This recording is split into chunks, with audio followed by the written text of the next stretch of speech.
أعوذ بالله من الشيطان الرجيم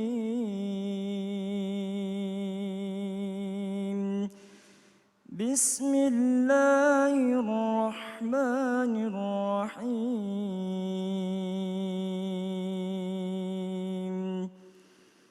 يا أيها الذين آمنوا إن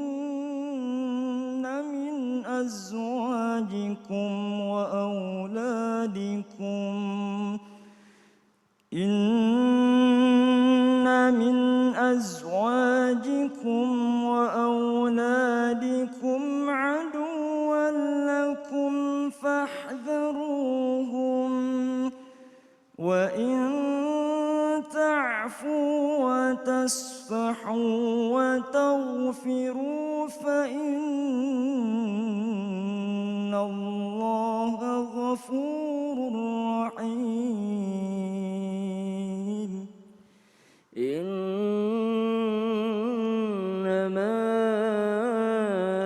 أموالكم وأولادكم فتنة والله عنده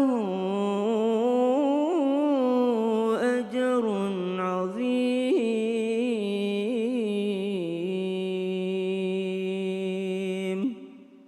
Surah At-Taghabun ayat 15 sampai dengan ayat 16. Allah Subhanahu wa taala mengingatkan bagi seluruh orang-orang yang mengaku beriman, yang telah berikrar, yang telah beriman, maka di antara kalian, kata Allah Subhanahu wa taala, ada harta kalian, ada anak-anak kalian yang kadangkala menjadi adu, menjadi musuh bagi kalian. Kadangkala anak-anak dan harta menjadi penghalang kita lebih dekat kepada Allah. Kadangkala harta dan keluarga menjadikan kita lebih jauh dari Allah Subhanahu wa taala disebabkan karena harta. Kadangkala orang menjadi gelap mata disebabkan karena anak-anak. Kadangkala orang menjadi gelap mata. Kadangkala juga Allah Subhanahu wa taala jelaskan innama amwalukum wa auladukum fitnah. Karena harta kalian serta anak-anak kalian mereka adalah fitnah. Fitnah merupakan ujian kita hidup di dunia. Yang lulus akan mendapat Jannatul Firdaus, namun tidak sedikit di antaranya yang tidak lulus. Allah Subhanahu wa taala jelaskan wallahu indahu ajrun azim, dan hanya di sisi Allah lah pahala yang sangat agung. Maha benar Allah dengan segala firman-Nya. Sayangi anakmu, cintai anakmu. Sesungguhnya dia adalah titipan, bukan pelampiasan.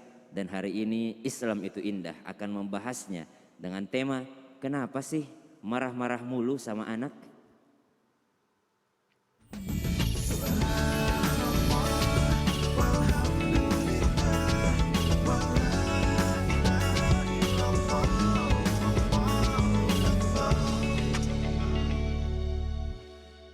A'udzubillahi minasyaitonirrajim. Bismillahirrahmanirrahim. Assalamualaikum warahmatullahi wabarakatuh. Waalaikumsalam warahmatullahi wabarakatuh. Jamaah, oh jamaah, Alhamdulillah. Alhamdulillahirabbil alamin. Allahumma sholli ala sayidina Muhammad wa ala ali sayidina Muhammad. Jamaah Islam itu indah yang dirahmati Allah, Masya Allah, buat semuanya selamat pagi ya. Jamaah ya, belakangan ini kita banyak ya melihat orang tua yang mungkin tidak bisa mengontrol yang namanya emosinya. Kalau kita bicara masalah tentang emosi, setiap manusia itu udah lumrah, kalau orang bilang fitrahnya pasti punya emosi gitu ya. Semua, bisa sama orang, bisa sama anak, tapi banyak juga nih buat orang tua yang di rumah nih mungkin lagi nonton sama-sama kita belajar ya. Yang akhirnya mendidik anak ini nggak sengaja terus main tangan. Ya kan, terus akhirnya menyakiti anak. Yang namanya anak ini sama-sama kita belajar. Anak ini adalah titipan Allah Subhanahu wa taala. Yang seharusnya kita rawat ya. Kita berikan pendidikan yang terbaik. Bukannya disakiti. Karena banyak di luar sana juga yang ingin punya buah hati tapi sampai dengan saat ini belum diberikan oleh Allah Subhanahu wa taala. Jadi bagaimana nih buat orang tua yang suka memperlakukan anaknya secara kasar ya, membentak, atau nauzubillah min zalik, ya sampai bahkan menyiksa. Dan hari ini kita belajar sama-sama ya, mudah-mudahan kita bisa mengontrol emosi kita. Tema kita pagi hari ini adalah, kenapa sih marah-marah mulu sama anak? Dan sebelum kita coba mendengarkan tausiah dari guru-guru kita, ada sebuah tayangan menarik yang perlu kita saksikan sama-sama. Dan ini mudah-mudahan jadi pelajaran buat kita untuk tidak melakukannya ya. Ada viral ya, seorang ayah tega menyiksa anak kandungnya sendiri. Ini di tayangannya. Sebelumnya, video penganiayaan anak itu viral di sejumlah media sosial. Satu di antara unggahan yang paling ramai adalah video berdurasi 37 detik yang diunggah akun Twitter @namaku_mei. Dalam video yang diunggah pada Kamis 20 Mei 2021 sekira pukul 18:24 waktu Indonesia Barat itu, terlihat seorang pria memukuli seorang anak perempuannya berkali-kali bahkan sampai tersungkur. Dalam unggahan namaku_mei juga dipaparkan bahwa kejadian penganiayaan itu terjadi di kediaman si ayah yang belakangan diketahui berinisial WH di Jalan Pondok Jagung Timur nomor 26. Astagfirullahaladzim, na'udzubillah min zalik ya. Tadi kita sudah melihat nih Ustadz Bani, mohon izin sebelumnya ya. Kita melihat tadi cuplikan tadi cukup membuat kita geram juga nih ya, namanya orang tua ya. Begitu teganya melakukan hal-hal yang tidak sewajarnya dilakukan oleh orang tua kepada anaknya. Ini anak adalah titipan Allah Subhanahu wa taala. Tapi banyak banget nih ya, di luar sana saat ini orang tua yang sampai tega menyiksa anaknya sendiri. Sebenarnya kita pengen tahu apa sih sebenarnya yang membuat para orang tua ini mampu melakukan hal keji kepada anak kandungnya. Mohon izin penjelasannya, tafadhol. Mohon izin Ustaz Maulana, Ustaz Syah, Mas Fadli dan juga guru-guru kami dimanapun berada. Bismillahirrahmanirrahim. Assalamualaikum warahmatullahi wabarakatuh. Waalaikumsalam warahmatullahi wabarakatuh. Alhamdulillah, wassalatu wassalamu ala rasulillah wa ala alihi wa ashabihi wa mawalah, la hawla wa la quwata illa billah. Para pemirsa Islam itu indah dimanapun berada, mudah-mudahan Allah anugerahkan kepada kita semua, anak-anak yang saleh dan salehah, juga saudara-saudara kita yang masih berjuang untuk mendapatkan keturunan, semoga Allah mudahkan insya Allah. Amin. Dan kita yang sudah diberikan keturunan oleh Allah, dibantu dan dimudahkan untuk bisa Amin. mendidik mereka insya Allah. Amin ya Allah. Ya Allah, kita lihat tayangan tadi itu, nauzubillah min dzalik, nauzubillah, nauzubillah, nauzubillah. Kenapa sih ada orang tua kok bisa tega menganiaya anak? Tega dia memaki, bahkan main tangan. Nauzubillah, nauzubillah, nauzubillah. Kenapa ini bisa terjadi? Barangkali ada beberapa faktor. Yang pertama, boleh jadi memang dia orang tua ini dulu dibesarkan dengan model dan cara seperti itu. Sehingga tertanam dalam benaknya bahwa cara mendidik anak ya mesti begitu dengan kekerasan. Karenanya para ulama mengatakan almar'u ibnu bi'atihi. Seseorang itu akan menjadi anak dari lingkungannya. Ketika lingkungan itu mendidik dia dengan karakter tertentu, maka dia tumbuh besar membawa karakter itu. Na'udzubillah, subhana'udzubillah. Maka ayo ayah bunda, kita didik anak kita dengan penuh kasih sayang. Agar ketika mereka besar nanti, mereka mendidik anak keturunannya dengan juga kasih sayang. Yang kedua, boleh jadi, kenapa orang tua sampai kasar berbuat seperti itu kepada anaknya? Boleh jadi karena kondisinya sedang lelah, stres, capek, banyak masalah. Ya. Sehingga lupa begitu ketemu dengan anak-anaknya, dia lampiaskan emosi kekesalannya. Ya Allah, nauzubillah min dzalik. Pulang dari kantor, di kantor sudah kena marah dengan bosnya. Nauzubillah mungkin ditagih hutang, dia kesal emosi, dilihat anaknya nakal, langsung dilampiaskan semua kekesalannya. Nauzubillah, summa nauzubillah. Maka buat ayah bunda yang mudah stres, gampang emosi dengan kondisi lelah, capek dan lain sebagainya, yuk banyakin zikir. Banyakin mengingat Allah Subhanahu wa taala. Sering aja astagfirullahalazim, subhanallah, subhanallah, subhanallah. Mudah-mudahan mengurangi tensi stresnya itu. Sehingga ketemu anak, ya Allah, hilang semua tadi stresnya. Amin ya rabbal alamin. Yang ketiga, kenapa ada orang tua kok masih main tangan, main kekerasan dengan anak? Boleh jadi, nauzubillah min dzalik, dia kurang menyadari bahwa anak itu adalah anugerah terbesar yang Allah hadirkan dalam kehidupan dia. Memang ada yang bilang anak itu titipan, enggak salah sih. Tapi kalau kita lihat Al-Quran, ternyata Allah Subhanahu wa ta'ala menyebut anak ini, misalnya dalam surat Al-Furqan 74, sebagai doa yang sudah sama-sama kita hafal, Rabbana hablana min azwajina wa dzurriyyatina qurrata a'yun waj'alna lil muttaqina imama. Dalam surat Ibrahim ayat 39, Nabi Ibrahim berucap kepada Allah, Alhamdulillahilladzi wahabali 'alal kibari Ismail. Di dalam surat Asy-Syura ayat 49 Allah Subhanahu wa taala mengatakan yahabu liman yasha'u inasan wa yahabu liman yasha'u dzukur. Dari 3 ayat di 3 surat berbeda ini Allah sebut anak itu sebagai hibah. Apa itu hibah? Hadiah. Kita nih kira-kira kalau ngasih hadiah ke semua orang atau ke orang-orang spesial? Spesial. Bangkrut kalau semua orang dapat hadiah, Ustaz, benar ya? Maka hadiah hanya kita berikan kepada orang spesial. Artinya menurut ayat ini, kalau kita diberikan anak oleh Allah Subhanahu wa taala, berarti kita spesial di mata Allah. Berarti kita layak diberikan hadiah oleh Allah Subhanahu wa taala. Kita sudah bungkus hadiah, kado bagus-bagus, kita kasih ke orang. Tiba-tiba hadiah yang kita kasih dibuang sama dia, disia-siakan sama dia, marah kita, kecewa kita. Ini Allah sudah menganggap kita spesial. Allah sudah menganggap kita sebagai orang yang layak mendapatkan hadiah. Tiba-tiba hadiah itu kita telantarkan, kita buang, kita aniaya. Nauzubillah min dzalik. Maka Allah yang ngasih marah. Makanya Allah ingetin ku anfusakum wa ahlikum nara. Jaga diri kalian dan keluarga kalian dari api neraka. Bagaimana cara kita menjaga mereka? Addibuhum wa allimuhum, kata Imam Ali. Addibuhum, ajarkan dengan penuh kasih sayang dengan akhlak yang baik. Itu addibuhum tuh. Nauzubillah min dzalik ya Allah. Jadi kenapa orang marah sama anaknya? Jangan-jangan dia kurang menyadari bahwa itu anugerah terindah yang Allah berikan. Maka ayah bunda, kita mungkin kesel, mungkin emosi. Tapi tahan emosi itu jangan sampai berupa aksi main tangan, main kekerasan. Kayaknya kalau nggak marah sih kayaknya susah Mas Fadli ya. Nggak mungkin. Kayaknya nggak mungkin kalau nggak marah. Nggak mungkin. Ya. Tapi ingat, kontrol jangan sampai marah itu mengeluarkan kata-kata makian, cacian, dan apalagi sampai main tangan.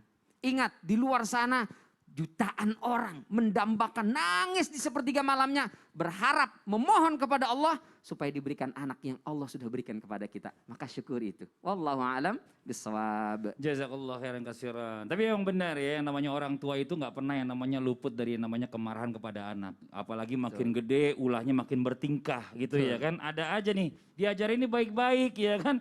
Selalu orang tua ngajarin baik. Tiba-tiba di luar kelakuannya begitu, ya kan ada aja nih karena pergaulan. Kita nggak pernah tahu kan, nggak mungkin 24 jam kita sebagai orang tua ngontrolin terus anak-anak. Nah tapi Ustadz Maulana mau izin nih, Ustadz Maulana aja yang begini sabar, pernah marah kok saya lihat sama anaknya? Enggak. Pernah, setelah istrinya nggak ada. Pernah kok marah. Wah, karena adanya agak tinggi dikit tuh berarti marah gitu ya. Tapi gini, kita pengen tahu juga nih, bagaimana sih cara sebenarnya menghukum anak ya, menghukum anak sesuai dengan sunnah Nabi Muhammad SAW. Karena kita sebagai orang tua ini harus banyak terus belajar nih, sampai kapanpun belajar terus. Mohon izin Ustaz Maulana, tafadhal. Masya Allah, tabarakallah, Mas Fadli luar biasa lembutnya hatinya. Amin. Ketika melihat aku besar suara dianggap itu marah. Padahal orang Makassar memang begitu cara ngomong. Iya. Bismillahirrahmanirrahim. Assalamualaikum warahmatullahi wabarakatuh. Waalaikumsalam warahmatullahi wabarakatuh. Jamaah. Yeay. Oh jamaah. Yeay. Alhamdulillah. Alhamdulillahirrabbilalamin. Allahumma salli ala sayyidina Muhammad wa ala sayyidina Muhammad. 19 Syawal hari ini 1442 Hijriah, 51 hari menuju Idul Adha. Mudah-mudahan kita mendapatkan keberkahan karena ini termasuk bulan-bulan haji. Walaupun kita tidak berangkat ke tanah suci, mudah-mudahan lewat bakti anak kepada orang tua mendapatkan pahala haji yang dimuliakan oleh Allah. Amin. Dan ketahuilah kalau berbicara tentang anak itu tidak akan ada habis-habisnya. Maka yang nonton sekarang ini lagi pantengin gimana ya cara menghukum anak. Ternyata dalam Islam pun mengatur cara menghukum anak. Menghukum anak itu kita ambil keteladanan daripada Rasulullah SAW. Bagaimana sebenarnya menghukum itu hanya sebagai alat untuk mendidik supaya anak jadi disiplin. Bukan membuat anak terluka, bukan membuat anak jerah, bukan membuat dendam terhadap anak, bukan. Bukan. Selaku orang tua, bagaimana kita mendisiplinkan anak lewat hukuman ataupun sanksi. Ada hukum, pukul, denda. 1, 2, 3 hukum, pukul, denda. 1, 2, 3 hukum, pukul, denda. Pilihannya itu, menghukum, memukul, atau denda. Pertanyaannya, denda pakai uang apa? Oh denda itu, kita tadi ngomongnya dendam ya. Denda. Denda ya, salah. Denda itu bisa jadi uang jajannya dikurangi atau di stop uang jajannya. Pukul itu ada nanti di segmen berikutnya. Ada teknik cara memukul. Makanya jangan kemana-mana. Kita akan ikuti terus pembahasan ini. Ini ilmu parenting. Iya, Parenting hari ini. Bagus sekali. Sampai saya, ya Allah ini pembelajaran besar.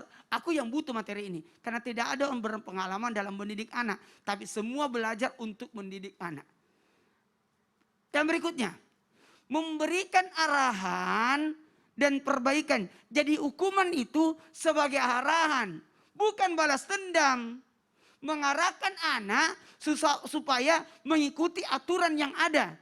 Karena kan kita diatur oleh aturan agama, syariat, aturan hukum supaya tidak melanggar, dan aturan adat istiadat. Dan dari sinilah diramu dalam aturan rumah tangga. Maka setiap rumah tangga berbeda-beda aturannya. Ya, dan alhamdulillah rabbil alamin, saya masih ingat aturan rumah tangga saya di rumah waktu saya masih kecil. Sampai sekarang saya masih kecil sih. Itu. Jadi berian arahan, perbaikan, bukan balas dendam. Lalu ini, mohon maaf, menghukum anak, jangan menghukum anak kalau kita tidak tahu karakter anak. Harus ketahui, 4 anak saya memiliki karakter yang beda-beda. Ada karakter Abu Bakar As-Siddiq, ada karakter Umar bin Khattab, ada karakter Utsman bin Affan, ada karakter Sayyidina Ali. 4 karakter anak ini pasti ada pada anak kita. Ih, anak saya ini suka mengalah, bijaksana. Kayaknya kayak Sayyidina Abu Bakar deh. Ini kayaknya tegas deh, keras orangnya. Kayak Sayyidina Umar bin Khattab. Ini kayaknya damai orangnya, dermawan. Kayak Utsman. Ini kayaknya familiar, mau tampil beda. Ini kayak Sayyidina Ali deh, yang favorit. Itu. Jadi gitu. Oh, ini kayak. Jadi kita harus menghukum anak sesuai dengan karakter anak. Lalu berikutnya catatan buat kita kalau kita memukul anak. Harus apa? Memotivasi anak agar berusaha dari kesalahan itu jadi baik setelah dihukum. Bukan jadi tambah buruk. Kira-kira makanya pelajaran dulu itu enak banget loh. Kalau ada melakukan pelanggaran hukumannya menulis 100 kata, 100 kalimat. Itu enak. Membersihkan ini. Itu ada manfaatnya, ada gunanya. Jadi melatih anak supaya bagus tulisannya. Jadi ingat, ada hukuman, tidak boleh menghukum anak di bawah umur 10 tahun ke bawah. Harus lihat posisinya. Biasanya anak itu diberikan ketenangan, manjaan. Tapi ingat, kalau mukul anak, kalaupun harus ada memukul, lihat dulu aturannya. Haram memukul anak bagian atasnya. Tidak, ini haram. Jadi bagian di bawah. Gimana dengan orang dulu menjewer telinga anak? Itu bukan memukul, tapi membuat antenanya. Tapi bagus. saya tertarik ya kan, tadi Ustadz bilang zaman dulu tuh bagus ya, menulis 1 halaman, 2 halaman, 3 halaman disuruh tulis. Saya makanya tulisan saya bagus, mungkin karena saya sering dihukum. Tulisan Ustadz Maulana jelek. Kalau jarang dihukum. dong. Jarang dihukum Ustadz Maulana. Iya, jadi tulisannya jelek. Kalau saya tulis mulu, jadi bagus tulisan saya sekarang. Semua ada hikmahnya Ustadz ya. Makasih banyak ya Allah, jazakallah khairan katsiran ilmunya. Mudah-mudahan bermanfaat buat semuanya. Nah sekarang saya mau tanya sama Ustadz Syam. Siapa Ini Ustadz betul? Syam nih. Ada pertanyaan, ya mungkin pertanyaan ini banyak mungkin buat jamaah yang ada di rumah, ada yang sama sebagian. Kita anggap sajalah dia seorang pendakwah, ya Oh, kan? Masya Allah. Mau buat materi, anaknya kecil-kecil, Gangguin. bedanya 2 tahun, setahun, 2 tahun, setahun gitu. Kayak ya. kenal. Gangguin terus, ya kan? Rewel. Waduh, mana ibunya nggak ada ya kan? Kemana ibunya? Udah meninggal. Oh iya. Terus gimana nih caranya biar bisa meredam emosinya nih, ya, biar nggak memuncak, itu gimana? Kayaknya kenal orang Kayak tahu kisah itu. Iya. Pokoknya jawabannya hanya 1. Hah? Satu? Masa Satu. 1 orang? Iya. Satu insya orang atau satu apa? Hanya satu setelah yang satu lewat ini. Jadi hanya 1 Iya. setelah yang 1 ini. Yang di rumah Iya. jangan kemana-mana, tetap di Islami Twindah. Jamaah, oh jamaah, Alhamdulillah. alhamdulillah. Bukan inisialnya M. Ini saya siapa?